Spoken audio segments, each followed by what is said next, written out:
Hello everyone, and welcome to the first ever video on my RC car YouTube channel. So today we'll be taking a look at the VRX Racing Bullet. This is a two-wheel drive brushed electric buggy. It's made for more of a beginner sort of vehicle. So today we're going to see what this car's like, and I'll give you my final thoughts and conclusions on it. So anyways, let's get into this unboxing. Alright, so one thing I should also point out is I've had this car for a few weeks now, so after a few weeks of ownership I'm going to give you guys my thoughts on what I think it's like. So take a look at what we get in the box. So starting off, we've got the instructions. So we've got the instruction manual for the controller here, and then we've also got the instruction manual for the vehicle itself. So shows how everything goes together, and you also get at the end here all the parts that you need. So should you break a part, you can look through here, find the part numbers and what they're actually called. So it's always really good. And you also get a list of upgrade parts here. So should you wish to upgrade this vehicle later down the track, you've got the parts list for that. And taking a look at the controller, it's a very basic sort of controller. It's made more for a child's hand, and to power this controller, all you need is 4 AAA batteries, which unfortunately are not included, so that is something you will have to go out and buy yourself. Oops, I'll sort that out later. And then you also do get, wherever it is here, you also do get the battery. Now the battery is a 7.2 volt 1800 milliamp hour nickel metal hydride battery. It will get you started in the hobby, but I recommend you get yourself a LiPo battery. This is the one I use, just a 2S LiPo is perfect for this vehicle. This is a 9 Steps Industries 4200 milliamp hour 50C 2S. I would recommend running it on the LiPo, and I'll explain why a little bit later. And then of course you also get the car itself, and I'll show you more about this next. And then finally you get just a basic wall charger for the nickel metal package. So that's pretty much everything you get in the box. Now unfortunately, one thing I don't like is you don't actually get any tools that are included, which is a bit of a shame, as it would be nice if they included just, even a basic sort of toolkit, which came with, a couple of Allen keys and a T-wrench for the wheel nuts here, but not to be. Anyways, let's take a further look into this vehicle. Alright, so taking a look at the car now, so for the front here, so taking a look at the suspension, it has threaded bodied plastic shock absorbers. We also have full adjustable camber and toe links here. We have a metal hinge pin brace here, and plastic shock tower. Now I'm taking a look at the rear of the vehicle. As you can see, we have metal drive shafts. We also have metal adjustable camber links. We have a metal motor mount. We also have plastic threaded bodied adjustable shock absorbers here, and plastic shock and a plastic shock tower. Taking a look underneath, we also have a metal chassis, and this will help with strength. And if I just take the body off the vehicle here, taking a look inside, it's fairly basic. So what we have is our servo here. It's not a particularly powerful servo. I was surprised it is pretty quick, but it's not particularly powerful in terms of how much torque it has. It has a receiver box, although I'll talk about this in a minute. The receiver box is here should you wish to fit an aftermarket radio system. It comes with a receiver box already in there, which is really nice. Now taking a look at the ESC, now the ESC and receiver are a 2-in-1 unit, so the ESC and receiver are all in this one unit here. I don't particularly like the 2-in-1 systems, because for example, let's say the ESC component starts to fail, then the receiver component also starts to fail, and then it's just really uncontrollable and really unpredictable as to what the car will do. So, but seeing as this is a beginner vehicle, it's not really surprising.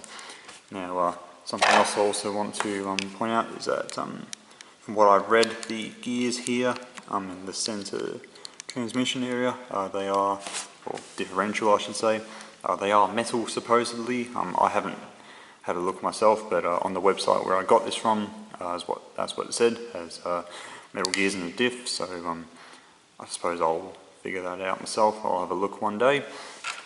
And the motor is a brushed motor. It doesn't actually say if it's a 12 turn or a 15 turn or a 20 turn, so I don't actually know, but if anyone knows in the comments, then let me know. And then I should also point out the tyres. The tyres on this are not particularly very good.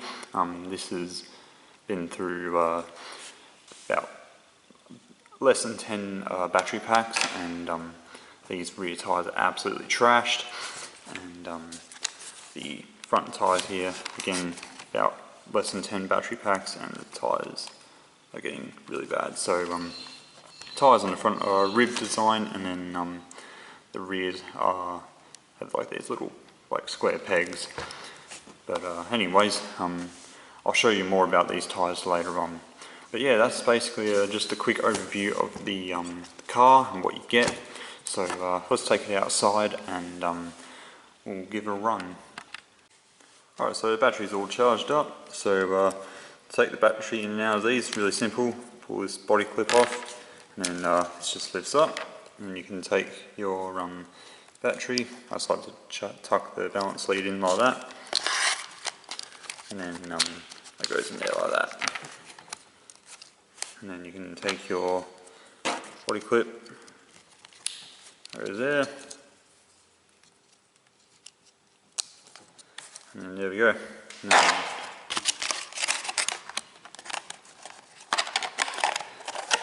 body goes over the top.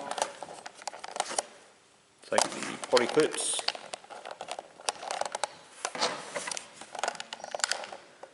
Put them in like that. If I can get this one in, that would be nice. There we go. Ready to rip.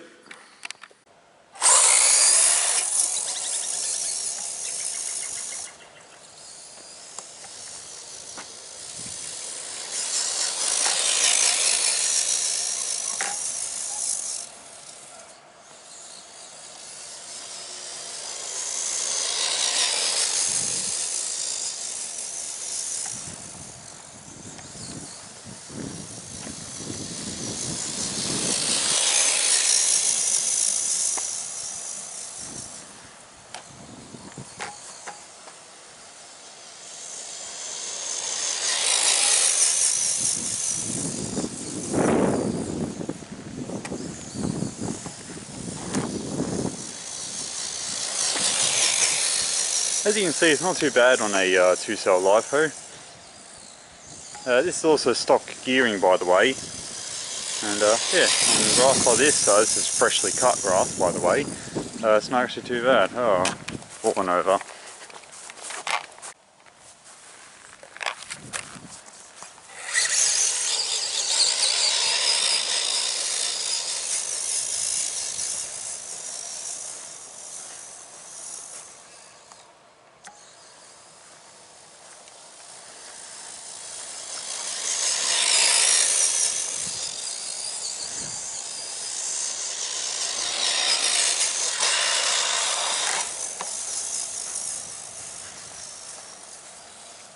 Oh, I've fallen over again.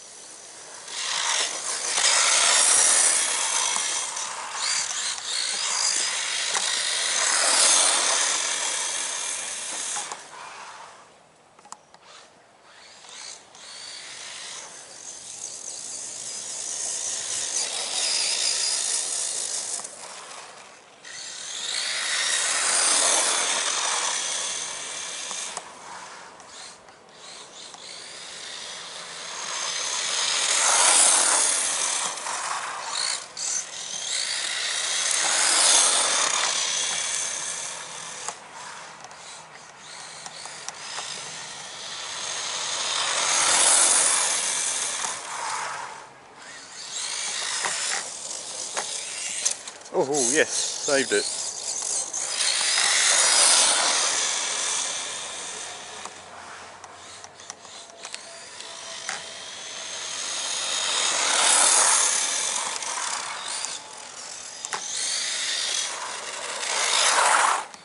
What I'm going to do now is I'm going to go get the jump that I made, and we'll do some jumps.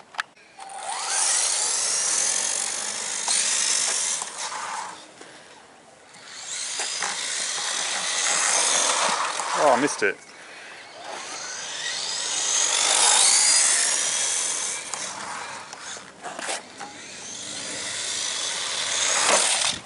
Oh yes. Don't know how well that came up on camera, but I'll reposition the camera and we'll get a nice shot of that going up the jump.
Alright, so did a couple of jumps and something did finally give in. I don't think it's actually broken, it's just popped out, so I should just be able to pop that back in and we'll be good to go. But so far, as you've probably seen from those couple of clips, this thing can take an absolute beating.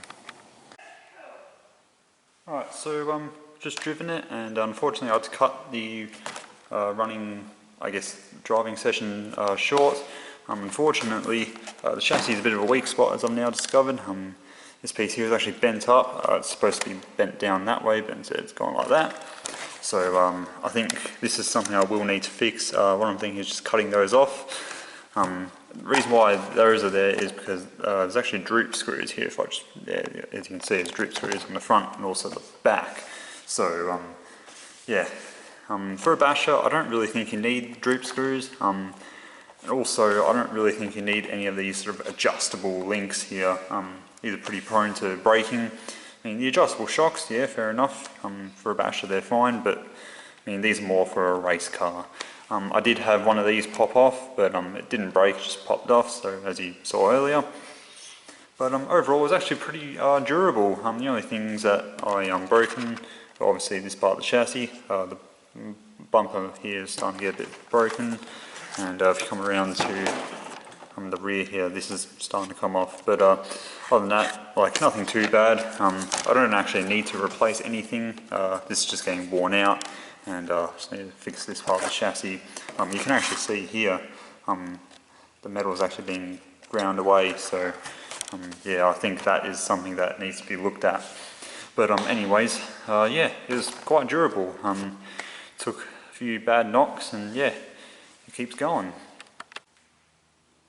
Alright, so overall, what do I think of this car? Overall, it's a really good car if you're a beginner and you're looking for something that will get you started.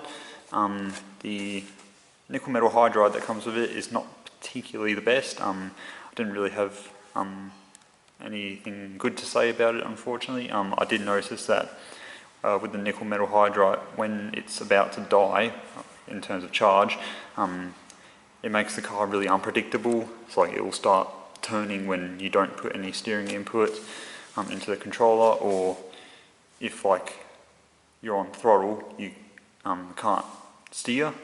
Like you have to steer off throttle, then go back on throttle, which makes it really unpredictable. But with LiPo power, it's obviously a lot faster, and you don't have any of those issues. I should also point that out as well. So overall, if you're a beginner, really good car, and I got this less than $200 a few weeks ago for Christmas, as it was on sale, but normally I believe it's around $220, $230. This is all Australian dollars, by the way, but even that is still good value. So if you're a beginner, then this will be a perfect car for you.